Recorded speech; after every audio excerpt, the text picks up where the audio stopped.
ओम शांति दोस्तों, नंदिनी सात्विक रसोई घर में आपका बहुत बहुत स्वागत है। देखिए आ गई हूँ मैं वापस आपके पास रेसिपी लेकर। कहा था ना पूरी सर्दी में कम से कम 50 बार तो बनाऊंगी, तो 50 बार थोड़ा ज़्यादा हो गया है, पर कम से कम 3 से 4 बार तो अभी नवंबर निकला भी नहीं है तो भी मैंने बना ली है, और 2 बार तो वीडियो भी शूट कर चुकी हूँ। यहाँ देखिए मैंने कच्ची कच्ची सी हल्दी ले ली है, और इस हल्दी को हमें इस तरीके से छील लेना है। आप चाहें तो चाकू से भी छील सकते हैं, हल्का सा दरदरा सा इसे कर लें छील के।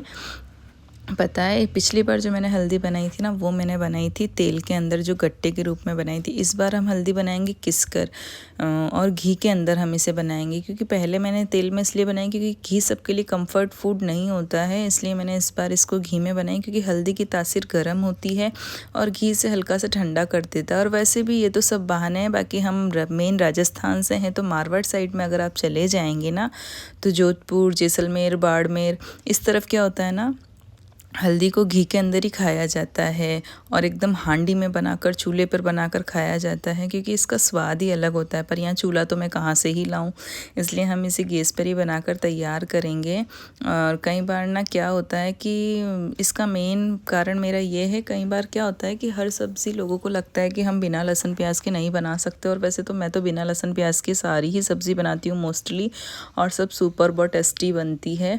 इसमें तो कोई शक की बात ही नहीं है कि स्वाद के साथ कोई कॉम्प्रोमाइज़ हो जाएगा, वो भी बिना लहसुन प्याज के। क्योंकि मेरा तो चैनल का नाम ही नंदिनी सात्विक रसोई घर है, तो मैं तो बिना लहसुन प्याज के ही बनाती हूँ। हल्दी छीलने के बाद बातों ही बातों में आपके साथ हल्दी छिल गई। फिर हम देखिए यहाँ हमने ऐसा किसने का लिया है, तो मोटा वाला आपको लेना है। उस तरफ से आपको इस तरीके से सारी हल्दियों को किस लेना है। बारीक वाला लेंगे ना तो हल्दी के क्या लच्छे दिखाई नहीं देंगे, बिल्कुल सी मैश हो जाएगी, रबड़ी रबड़ी जैसी होती है ना वैसी। तो इस तरीके से आप सारी हल्दी को कस लेना। आप चाहें तो इसकी मतलब अगर आपके पास ये अवेलेबल नहीं हो तो हल्दी के बारीक बारीक टुकड़े भी कर सकते हैं, जैसे हम अदरक के स्लाइसेस करते हैं ना, बस उसी तरीके से आप इसके बारीक बारीक टुकड़े भी कर सकते हैं। मारवाड़ के अंदर तो आप देख लीजिए, मैं तो मेवाड़ इलाके से हूँ, लेकिन मारवाड़ के अंदर तो इसे बाजरे की रोटी के साथ खाया जाता है, ऊपर से घी और डाला जाता है घी बनाने के बाद भी, क्योंकि सर्दियों में घी काफ़ी ज़रूरी होता है।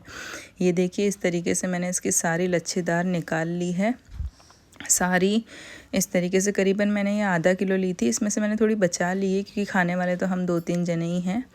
इसके बाद हमने आपके पास ताज़ा मटर मार्केट में आ गए हैं, लेकिन अभी महंगे बहुत हैं, और मैंने अभी ये वाले मटर ही ले रखे थे, तो ये वाले मटर ही ले लिए। देखिए हाथ पीले हो गए हैं, हाथ तो 13 साल पहले ही पीले हो गए थे, पर वो हाथ खुशी वाले थे और ये हाथ जिम्मेदारी वाले हैं, इसको ज़िम्मेदारी पूरी करनी है। देखिए ये सारी मैंने हल्दी को और मटर को इस तरीके से मिला लेंगे। अब हम इसमें एक चीज़ और डालेंगे, वो है पत्ता गोभी। पत्ता गोभी के इस तरीके से हमें बारीक बारीक से स्लाइसेस कर लेने हैं। यहाँ आपकी जो ये पत्ता गोभी है ना, वो प्याज की कमी पूरी तरीके से हटा देगी। इस पत्ता गोभी को आप इस तरीके से स्लाइसेस कर कर बिल्कुल बारीक बारीक काटिएगा। तो इसमें अगर आप पत्ता गोभी डालेंगे तो किसी को जज भी नहीं होगा कि आपने इसमें पत्ता गोभी का यूज़ किया है। पत्ता गोभी डालने का मतलब जो मेन रीज़न है वो ये है कि हल्दी, पत्ता गोभी और मटर तीनों ही आपस में लटपट हो जाएंगे, यानी कि तीनों ही आपस में मैश हो जाएंगे, और फिर इस सब्ज़ी का जो जायका है ना, वो काफ़ी अच्छा सा आकर तैयार हो जाएगा। उसके बाद हम इसे घी में बनाएंगे, तो हमें एक कढ़ाई लेनी है, और उसमें आराम से आप मानकर चलिएगा कि इसमें 150 से 200 ग्राम घी तो पूरा ही लगेगा। इस घी को हम मेल्ट कर लेंगे कढ़ाई के अंदर। उसके बाद हमें इसके अंदर ये जो हमने हल्दी किसी थी ना, हल्दी और मटर, आप चाहें तो मटर बाद में डाल सकते हैं, लेकिन पहले डाल देंगे तो अच्छा ही होगा कि मटर बिल्कुल से सॉफ्ट हो जाएंगे। ये डालने के बाद हमें इसे अच्छी तरीके से मिला लेना है, और मिलाकर हमें इसको ढककर कम से भी कम हमें इसे 10 मिनट यानी 8 से 10 मिनट तो हमें इसे पकाना ही है, और बीच में चेक करते रहना, क्योंकि चाहे नॉन स्टिक पैन हो, चाहे लोहे की कढ़ाई हो, चाहे स्टील की कढ़ाई हो, हल्दी उसके अंदर चिपकेगी ही सही, इसलिए आपको इसे ढककर पकाना है। उसके बाद हम मसाले की तैयारी कर लेते हैं। तो यहाँ हमने 4 से 5 हरी मिर्ची ली है और 2 से 3 टमाटर लिए हैं। आप चाहें तो इसे मिक्सर में ग्राइंडर भी कर सकते हैं, लेकिन ग्राइंड नहीं कर रही हूँ मैं, क्योंकि यहाँ मैं इसे दरदरा ही रखूँगी। साथ ही में मैंने यहाँ पे 2 से 3 अदरक के टुकड़े लिए हैं। टमाटर ज़्यादा खट्टे ना हो, क्योंकि हम इसमें दही का यूज़ भी करेंगे, इसलिए आप इसमें देसी टमाटर का यूज़ मत करना। उसके बाद हमें इसे चॉप कर लेना है। मुझे मिर्ची कम लग रही है तो मैं ऊपर से 1 मिर्ची और डाल रही हूँ। तो ये देखिए, आप अपने टेस्ट के अनुसार जैसे भी कम ज़्यादा करना चाहें कर सकती हैं। इसमें आप प्याज का यूज़ भी कर सकते हैं यहाँ पर। अब हम हल्दी चेक करेंगे। ये देखिए हमारी हल्दी को मैं आपको दिखाती हूँ। ये इस तरीके से देखिए, हल्दी नॉन स्टिक कढ़ाई होने के बाद भी इसमें लग रही है। ये हल्दी को मैंने इसमें पका लिया है। हल्दी हमारी अच्छी तरीके से पक जाएगी तो हमको वैसे ही पता लगने लग जाएगा, क्योंकि एक तो ये कढ़ाई छोड़ने लगेगी और दूसरी बात ये होगा कि मटर भी सॉफ्ट हो जाएंगे और हल्दी का हर दाना सॉफ्ट सॉफ्ट सा दिखने लगेगा। ये हो गई है हमारी हल्दी बिल्कुल एकदम सी। 10 मिनट के अंदर तो आपकी ये हल्दी बिल्कुल तैयार हो जाएगी। आपको किसी बर्तन में से निकाल लेना, नहीं तो दूसरी कढ़ाई ले लेना। मैं तो इसी में बनाऊँगी भाई, यहाँ बर्तन भी तो मुझे ही धोने हैं, कोई और धोने थोड़ी आएगा, इसलिए मैं तो इसी कढ़ाई को खाली कर करके बनाऊँगी बार बार। अब देखिए यहाँ मैंने मतलब वही कढ़ाई ले ली है, उसके अंदर दोबारा से मैंने यहाँ पर घी डाला है। देखिए आपको सामने दिख ही रहा है, इतना सारा घी मैंने इसमें यूज़ किया है। फिर ये घी जब गर्म हो जाएगा तो हमें इसके अंदर थोड़ा सा ज़ीरा डालना है और उसके बाद हमें यहाँ पर इसके अंदर हींग का यूज़ करना है। जब जीरा बिल्कुल ब्राउन हो जाए उसके बाद ही आपको हींग डालनी है। साथ ही में मैंने यहाँ थोड़े से काजू डाले हैं। भाई थोड़ी सी तो रही सी दिखानी पड़ेगी ना, जब घी में बना रहे हैं तो काजू भी डाल ही देते हैं। बाकी काजू मोस्टली आप इच्छा हो तो डालें, बाकी ना डालें।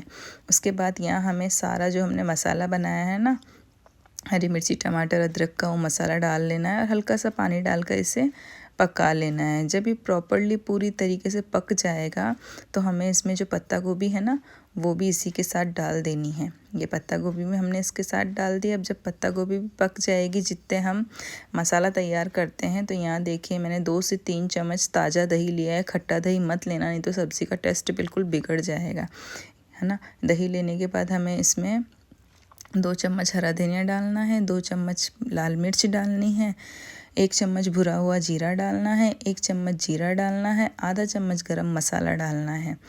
बस इन सबको अच्छे से मिला लें। इन सबको मिलाने के बाद भाई ध्यान रखना इसमें लम्स ना रहे और हल्का हल्का सा पानी डालकर इसे एक सॉफ्ट सा मतलब बना ले, जैसा प्यूरी टाइप होता है ना, बस उस तरीके का आप बनाकर इसे तैयार रखें। अब हम चेक करते हैं पत्ता गोभी और सब्ज़ी हमारी, ये देखिए हम चेक करते हैं। यहाँ देखिए तीनों ही मसाले पककर तैयार हो गए। अब हम इसमें जो हमारी हल्दी है ना, जिसको हमने फ्राई करके रखी थी, बस वो हल्दी डाल देंगे।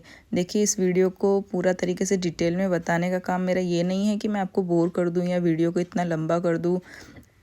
शॉर्ट वीडियो भी आपको मेरे यूट्यूब चैनल पे मिल जाएगा, लॉन्ग वीडियो भी आपको मेरे यूट्यूब चैनल पे मिल जाएगा, पर बात ये है कि कई बार पूरा कंटेंट दिखाना होता है, इस हिसाब से ये देखिए पूरा मैंने आपको बता दिया है। ऐसे पकने के बाद हम इसमें जो हमारा दही वाला मसाला है वो डालकर इसे अच्छी तरह मिला लेंगे ना। और मिलाने के बाद आप चाहें तो इसमें थोड़ा सा पानी अगर आपको ज़रूरत लगे तो ही डालना, बाकी ज़्यादा बेसिकली आप पानी का यूज़ इसमें मत करना, क्योंकि हम ऑलरेडी इसमें पत्ता गोभी वगैरह डाल रहे हैं ना, तो थोड़ा थोड़ा पानी उससे रिमूव हो जाएगा। अब इसे आप ढककर पकाएंगे, इसे तब तक पकाना है जब तक ये आपस में घी ना छोड़ दे। देखिए आप इस सब्ज़ी को कितना सारा घी इसमें से रिमूव हो रहा है, निकल रहा है। बस इसी स्टेज तक आप इसे ढककर पकाते रहें, 5 से 10 मिनट और पकाएं। उसके बाद मैं आपको सब्ज़ी दिखाती हूँ। ये देखिए सब्ज़ी की कुछ इस तरीके से ये सब्ज़ी दिखाई देगी, इतनी लटपट सी, इतनी टेस्टी सी, इतनी स्वादिष्ट सी, मुँह में पानी आ जाएगा, पानी।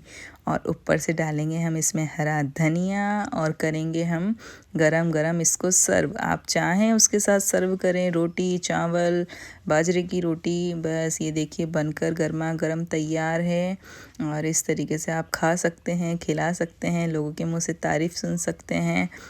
और गर्मा गर्म इस सब्ज़ी को आप सर्व कीजिए, चाहे तो ऊपर से और घी डाल लें। तो बताइएगा आपको ये रेसिपी कैसी लगी। अच्छा, ओम